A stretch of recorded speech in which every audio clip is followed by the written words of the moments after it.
Hello students. आज हम twelfth के सेकंड चैप्टर स्टार्ट करेंगे, लिक्विड सॉल्यूशन और सॉल्यूशन।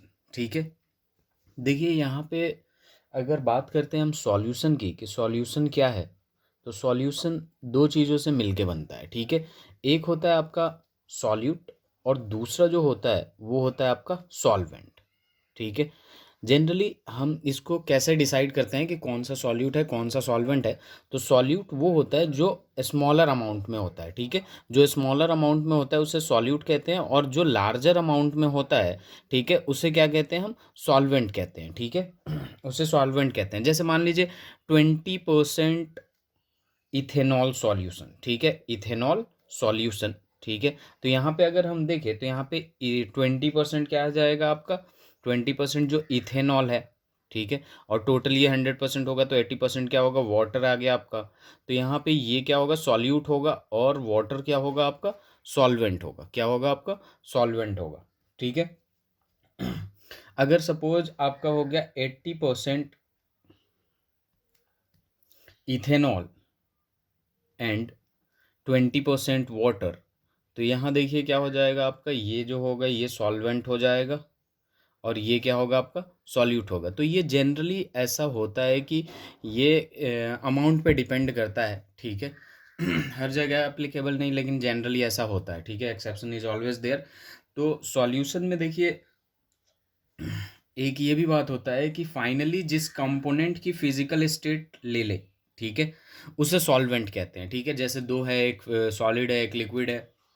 तो जो सॉलिड है वो लिक्विड में कन्वर्ट हो जाए तो वो जो लिक्विड होगा वो सॉल्वेंट होगा। ठीक है, तो इस बात को ध्यान में रखिएगा। ठीक है, जिसकी जिसकी फिजिकल स्टेट ले ले, ठीक है, उसे हम सॉल्वेंट कहते हैं। या फिर जनरली यही होता है कि जो स्मॉलर अमाउंट में होता है वो सॉल्यूट होता है, और जो लार्जर अमाउंट में होता है वो क्या होता है आपका, सॉल्वेंट होता है। ठीक है, तो देखिए सॉल्यूशन पढ़ने से पहले फिर से हम लोग कॉन्सेंट्रेशन टर्म पढ़ेंगे, जो 11th क्लास में पढ़ चुके हैं हम लोग। ठीक है, थोड़ा सा कॉन्सेंट्रेशन टर्म को रिवीजन करते हैं। ठीक है, तो जब हम कॉन्सेंट्रेशन टर्म की बात करते हैं तो देखिए कॉन्सेंट्रेशन टर्म को हमें यहाँ दो कैटेगराइज मैंने कर दिया है, एक है आपका वॉल्यूम रिलेटेड और एक है मास रिलेटेड। अब जो वॉल्यूम रिलेटेड होगा वो टेम्परेचर डिपेंडेंट होगा, और जो मास रिलेटेड होगा वो टेम्परेचर इंडिपेंडेंट होगा। ठीक है, अब देख लेते हैं हमारा वॉल्यूम रिलेटेड कौन कौन सा है और मास रिलेटेड कौन कौन सा है। तो वॉल्यूम रिलेटेड में सबसे पहले वॉल्यूम से जो रिलेट हो, परसेंट बाई वॉल्यूम। ठीक है, वॉल्यूम परसेंट बाई वॉल्यूम यानी percent, volume by volume percent, volume by volume percent. दूसरा आ जाएगा आपका weight by volume, weight by volume, यानी यहाँ पे भी जो आ जाएगा डब्ल्यू बाई वी परसेंट आ जाएगा। ठीक है, तीसरा आ जाएगा आपका मोलारिटी। ठीक है, मोलारिटी जिसमें वॉल्यूम नीचे होता है। ठीक है, और चौथा आ जाएगा आपका नॉर्मैलिटी। क्या आ जाएगा आपका, नॉर्मैलिटी। ठीक है, यहाँ देखें हम, तो मास रिलेटेड जो होगा आपका सबसे पहला वेट बाई वेट परसेंट। ठीक है, दूसरा आ जाएगा आपका मोल फ्रैक्शन, थर्ड आ जाएगा आपका molality, and the fourth one is ppm and PPB, ppm and PPB. मतलब यही होगा पार्ट्स पर मिलियन और पार्ट्स पर बिलियन। ठीक है, अब हम थोड़ा थोड़ा इनको पहले से 11th क्लास में हमने इसे पढ़ चुका है। ठीक है, लेक्चर भी अपलोडेड है। ठीक है, तो इसे हम थोड़ा थोड़ा सा एक्सप्लेन करते हुए एग्जांपल के साथ आगे बढ़ते हैं। ठीक है, a solution of NaCl in water is 10% wait by wait. देखिए इसका मतलब क्या है कि 10% वेट बाई वेट है, यानी एक बात हमेशा ध्यान में रखिएगा, जैसे भी आपको, जैसे ये दिया 10% वेट बाई वेट। ठीक है, तो ये जो 10% है, ठीक है, 100% का 10% कितना होगा, 10 होगा। तो ये क्या होगा आपका, 10 ग्राम ले लेंगे हम इसका, तो ये किसका है, 10 gram of NaCl present in, 10 gram of NaCl present in, और 100 ग्राम ऑफ सॉल्यूशन है। 10% of NaCl present in 100 gram of solution. ठीक है, तो इसका एक फॉर्मूला खुद से हम लोग लिख सकते हैं कि weight by weight percent is equal to होता है आपका मास ऑफ सॉल्यूट। ठीक है, चूंकि ये सॉल्यूट है। ठीक है, मास of solute divided by mass of solution, mass of solution, solution into क्या हो जाएगा, 100। तो ये हो जाएगा आपका वेट बाई वेट परसेंट का, वेट बाई वेट परसेंट का फॉर्मूला। ठीक है, देखिए अगर इस पे एक क्वेश्चन करते हैं तो और आप लोगों को क्लियर हो जाएगा। देखिए मैंने यहाँ बोला कि ये सॉल्यूट है, ठीक है। देखिए 10% वेट बाई वेट है, तो 10 ग्राम क्या है, NaCl है, तो 90 ग्राम क्या है आपका वाटर होगा सपोज, ठीक है। तो 10 ग्राम क्या हो गया, स्मॉलर इन अमाउंट, तो वो क्या हो जाएगा आपका सॉल्यूट हो जाएगा, ठीक है। 20 gram sucrose is dissolve in 100 gram water, find weight by weight %, ठीक है। ये ध्यान दीजिए कि यहाँ क्या दिया है, 20 gram sucrose is dissolve in 100 gram water, ठीक है। 100 ग्राम वाटर है, ठीक है। तो यहाँ पे अगर वेट बाई वेट % का फॉर्मूला लगाएं तो यहाँ पे क्या है आपका मास ऑफ सॉल्यूट, ठीक है, divided by mass of solution into 100, mass of solution into 100, ठीक है। मास ऑफ सॉल्यूट की बात करें तो ये सुक्रोज आपका सॉल्यूट हो जाएगा और वाटर क्या हो जाएगा, सॉल्वेंट हो जाएगा 20। और सॉल्यूशन की जब बात करते हैं तो सॉल्यूशन में क्या होता है आपका mass of solution is equal to mass of solute plus mass of solvent, ठीक है। तो ये क्या हो जाएगा 120 इंटू क्या हो जाएगा 100 हो जाएगा, कैंसिल कर, तो ये कितना हो जाएगा 16.66%, ठीक है।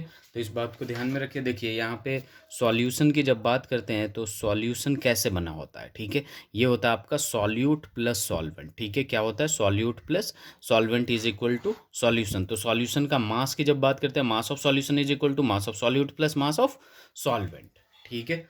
इस बात को ध्यान में रखिएगा। तो ये था आपका वेट बाई वेट %, ठीक है। अब हम बात करते हैं वेट बाई वॉल्यूम % या वॉल्यूम बाई वॉल्यूम % की, ठीक है। वॉल्यूम बाई वॉल्यूम % की, ठीक है। वॉल्यूम बाई वॉल्यूम % की जब बात करते हैं तो एग्जांपल लेते हैं, जैसे सपोज कर लीजिए कि HCl जो है aqueous solution, HCl aqueous solution is 5% volume by volume. SIM एकदम वैसा ही है जैसे वेट है आपका 5% वेट बाई वेट, तो 5 gram of solute present in 100 gram of solution. बस यहाँ वॉल्यूम है तो यहाँ हो जाएगा 5 ml of HCl, 5 ml of HCl present in 100 ml of 100 ml of solution, 100 ml of solution. तो यहाँ पे भी फॉर्मूला अगर लिखना चाहे तो volume by volume % is equal to क्या हो जाएगा वॉल्यूम ऑफ सॉल्यूट, ठीक है, divided by volume of solution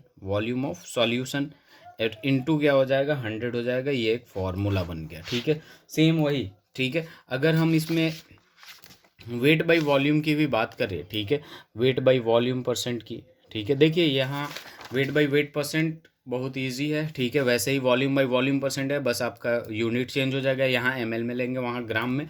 अब वेट बाई वॉल्यूम % की जब बात करते हैं तो यहाँ पे एग्जाम्पल ले लेते हैं कि एक शुगर सॉल्यूशन जो है, sugar solution is 4% weight by volume, ठीक है। ये देखिए ये जो परसेंटेज दे रखा होता है जनरली सॉल्यूट का ही देता है, ऊपर वाले का ही देता है, ठीक है, ऊपर वाले का ही देता है, वेट का ही देता है। अगर वॉल्यूम होता है तो वॉल्यूम का ही देता है। तो इसका मतलब क्या हुआ आपका कि 4 ग्राम ऑफ, क्योंकि ये ऊपर वाला मैंने बताया अभी, 4 gram of solute present in नीचे वॉल्यूम है तो 100 ml of solution, 4 gram of 100 ml of solution. बात को ध्यान से देखिएगा, हम ml लेते हैं और 100 ml लेते हैं, ये क्या स्टैंडर्ड मतलब एक रेफरेंस है, ठीक है, जो हमेशा लेते हैं और उसके हिसाब से हम कैलकुलेट करते हैं, उसके अकॉर्डिंग कैलकुलेट करते हैं।